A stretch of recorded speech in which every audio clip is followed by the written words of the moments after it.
দেশ স্বাধীন করে দিয়ে আজকে রাষ্ট্রের বোঝা হয়ে গেছি আমরা। আমাদের পেশেন্টদেরকে যে টাকাটা মানুষ দান করে যাচ্ছে, ভিক্ষা দিয়ে যাচ্ছে, সেই ভিক্ষার টাকা দিয়ে এদের চিকিৎসা হইতেছে। সাভারে পাঠাই দিচ্ছে থেরাপির জন্য। কেন আমরা সবাই চাচ্ছি এখানে আমাদের বাচ্চারা সুস্থ হবে, তারপর আমরা বাসায় নিয়ে যাবো। সাভারে পাঠাই বাঁচাইতেছে, সাভারে কি চিকিৎসা জায়গা? ডাক্তারে কিছু ওষুধ লেখছে, যার ভিতরে একটা ইঞ্জেকশনের দাম বর্তমানে বাজারে 30,186 টাকা দাম, যা আমার পক্ষে সম্ভব হচ্ছে না। মাসুদ মিয়া 5 আগস্ট যখন উত্তাল দেশ। বিশ্বাস করেন এই ভিডিওটা দেখা শেখ হাসিনা তিনি অনেক খুশি হবেন, আওয়ামী লীগের নেতাকর্মীরা অনেক খুশি হবেন, কিন্তু সার্জিসদেরকে আসলে ঘুম ভাঙবে। একটা মানুষ বলছে যে আমাকে গরু ছাগলের মতো ব্যবহার করছে, আমাকে ফুটবলের মতো লাথি মেরে ফেলে দিচ্ছে, মানুষকে রাস্তায় নামতে বাধ্য করেন। একটা কথা মাথায় রাখেন, এদেশে যখন আপনি এদেশের প্রধান উপদেষ্টার দায়িত্ব নিয়েছেন, এদেশের প্রত্যেকটা মানুষের সুখ দুঃখ আপনি সমাধান করবেন, এই প্রতিজ্ঞা করে আপনি দায়িত্ব নিয়েছেন। সেই দায়িত্ব আপনি পালন করতে পারছেন না। সুপ্রিয় দর্শক মণ্ডলী, আসসালামু আলাইকুম রহমতুল্লাহ। আশা করি সবাই ভালো এবং সুস্থ আছেন। স্বাগতম জানাচ্ছি আমাদের আরেকটি নতুন ভিডিওতে। প্রতিদিনের মতো আমি আছি আপনাদের সাথে নেজামুদ্দিন। ভিডিওর থাম্বনেল, টাইটেল ও শিরোনাম দেখে, অর্থাৎ ভিডিওর কিছু অংশ বিশেষ দেখে আপনারা ধারণা করতে পেরেছেন যে আজকের ভিডিওর বিষয়বস্তু কী, অর্থাৎ আজকের ভিডিওটি কতটা গুরুত্বপূর্ণ আপনারা বুঝতে পেরেছেন। আসুন আমরা বিস্তারিত ভিডিওর দিকে মুভ করি। সবার প্রতি অনুরোধ রইল ভিডিওটি সম্পূর্ণ দেখে মন্তব্য করার জন্য। সম্পূর্ণ ভিডিওটি দেখলে আপনি বুঝতে পারবেন যে দেশে কী হতে যাচ্ছে। সবাইকে বিশেষ অনুরোধ জানাচ্ছি, যারা আমার চ্যানেলে নতুন, চ্যানেলটি সাবস্ক্রাইব করবেন, লাইক কমেন্ট শেয়ার করে সাথে থাকবেন। আসুন আমরা বিস্তারিতের দিকে মুভ করি। সবার প্রতি অনুরোধ রইল আবারও ভিডিওটি সম্পূর্ণ দেখার জন্য। আমরা সবাই চাচ্ছি এখানে আমাদের বাচ্চারা সুস্থ হবে, তারপর আমরা বাসায় নিয়ে যাবো। সাভারে পাঠাই বাঁচাইতেছে, সাভারে কি চিকিৎসা জায়গা? ডাক্তারে কিছু ওষুধ লেখছে, যার ভিতরে একটা ইঞ্জেকশনের দাম বর্তমানে বাজারে 30,186 টাকা দাম, যা আমার পক্ষে সম্ভব হচ্ছে না।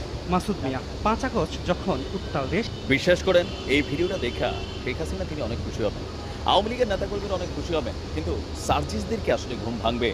আমরা ভিডিওতে বার্তা দিচ্ছি, কিন্তু সার্জিসটা কি আদৌ এই ছেলেগুলোর কথা শুনতে পাচ্ছে যে স্বাধীন দেশের জন্য জীবন দিয়ে, অঙ্গ দিয়ে আজকে ভিক্ষার টাকায় আমরা চিকিৎসা চালাচ্ছি?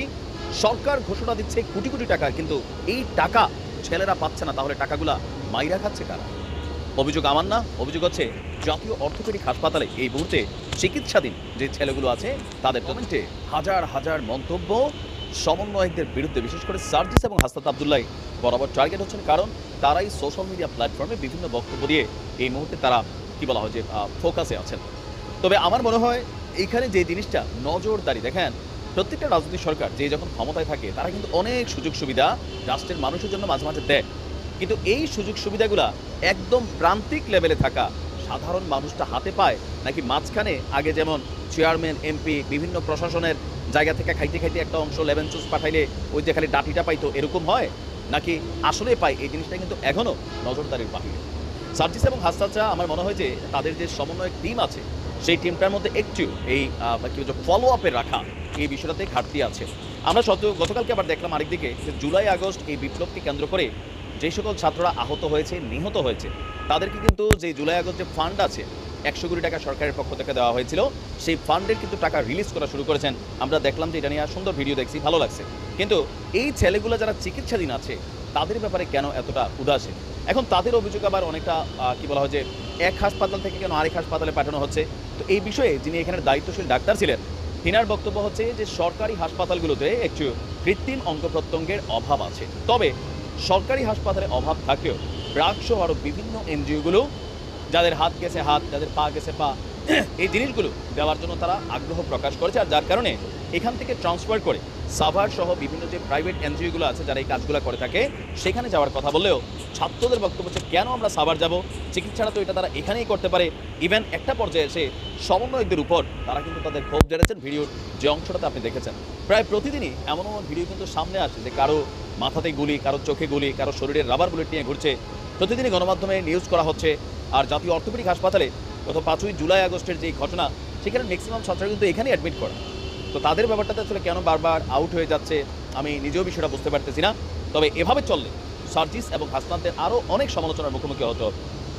অনেক, অন্তত তারা তাদের যে বন্ধুরা এই মুহূর্তে উপদেষ্টা পরিষদে আছে অথবা ডক্টর আসিফ নজরুল স্যার আছেন, তাদের সাথে কথা বলে বিষয়টার খুবই দ্রুত শর্ট আউট করা দরকার। নয়তো এই বিষয়গুলোর কারণে আগামী 1 মাস পরে সমন্বয়ক নামক এই টিমটাই নাই হয়ে যাবে।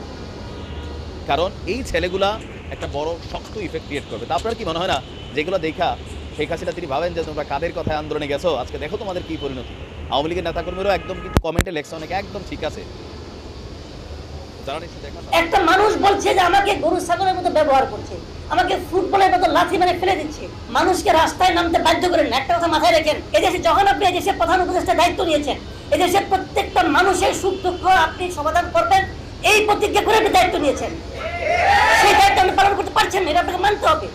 আপনি ওখানে বসে থাকবেন আর বলবেন কি আমাকে আপনারা তোমরা সমালোচনা করো আর আমি কোনো ব্যবস্থা নেবো না। তাহলে কেন রে ভাই?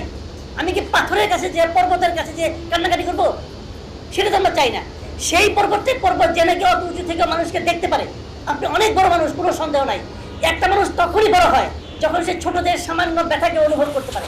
আপনি কি পারছেন যে ব্যথা অনুভব করতে পারছেন?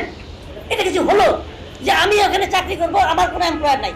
আমি এতক্ষণ বসে বসে এখানে শুনলাম আসলে যে আউটসোর্সিং যারা কাজ করেন আউটসোর্সিংয়ের মাধ্যমে তাদের যে কি মানবেতর জীবনযাপন, কি দুর্দশা, এবং শুনলাম। বাবা আমার কাছে আসলে বিশ্বাস করেন, আমার কাছে অবিশ্বাস্য মনে হচ্ছে যে একটা স্বাধীন একটা সভ্য দেশে এ ধরনের একটা নিয়ম কিভাবে এতদিন ধরে চালু আসে, এটা আমি ঠিক বুঝতেই পারছিলাম না।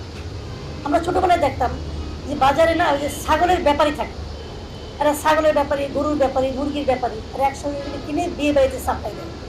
এখন আমার কাছে মনে হচ্ছে এই দেশে এখন মানুষের ব্যাপারী আছে, এরা মানুষদেরকে জড়ো করে বলে তোমার মানুষ লাগবে, আমি তোমাকে মানুষ সাপ্লাই দেবো।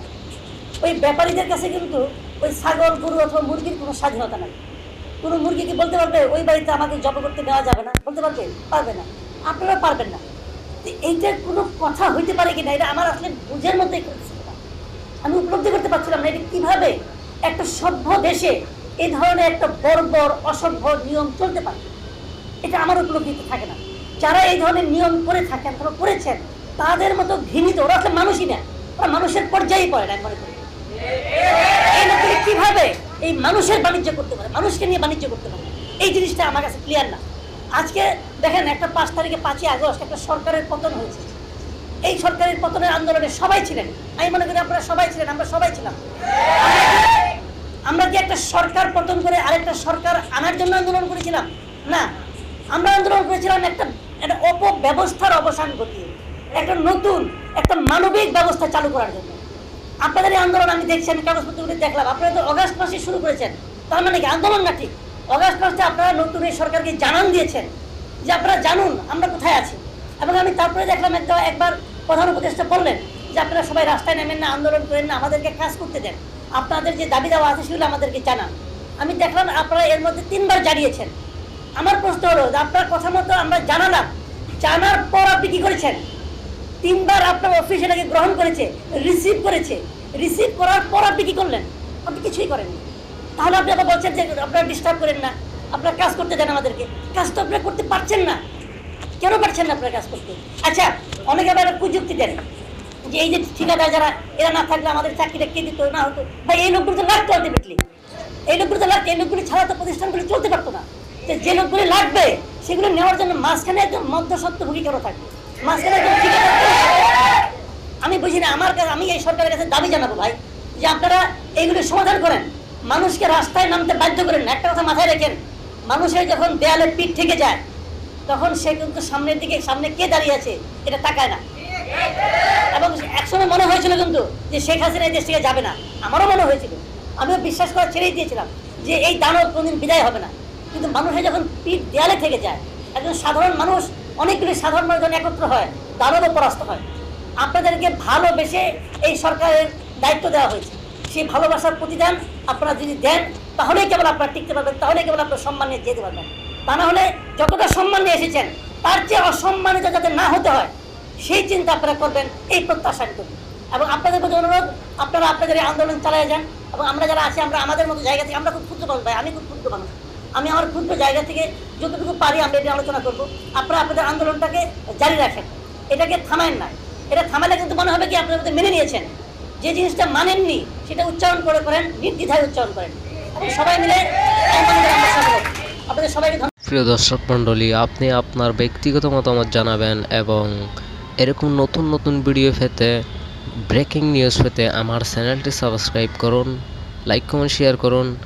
যারা আমার চ্যানেল সাবস্ক্রাইব করছেন তাদেরকে অসংখ্য ধন্যবাদ। যারা এখনো সাবস্ক্রাইব করেননি তাদেরকে সাবস্ক্রাইব করার জন্য বিশেষ অনুরোধ জানাচ্ছি।